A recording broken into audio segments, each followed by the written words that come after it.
আদালতের নির্দেশনা অনুযায়ী দুর্নীতি দমন কমিশন দুদক রাজধানীর গুলশানে সাবেক ভূমিমন্ত্রী সাইফুজ্জামান চৌধুরী জাবেদের মালিকানাধীন প্রায় ১৮ কোটি টাকা মূল্যের দুটি বিলাসবহুল ফ্ল্যাটের নিয়ন্ত্রণ গ্রহণ ও সেখানে থাকা সম্পদ ক্রোকের কার্যক্রম শুরু করেছে।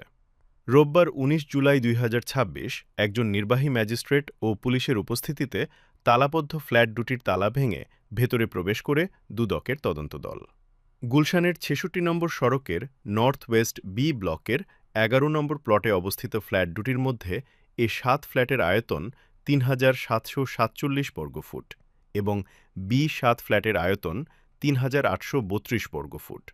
প্রাথমিক তল্লাশিতে ফ্ল্যাট থেকে একটি বিলাসবহুল মার্সিডিজ বেঞ্জ সহ মোট ৮টি গাড়ির চাবি এবং প্রায় ২০ লাখ টাকা মূল্যের একটি রোলেক্স ঘড়ির ওয়ারেন্টি কার্ড উদ্ধার করা হয়েছে। তবে দুদকের ধারণা, অভিযানের আগে ফ্ল্যাট থেকে বেশ কিছু মূল্যবান সামগ্রী সরিয়ে নেওয়া হয়েছে।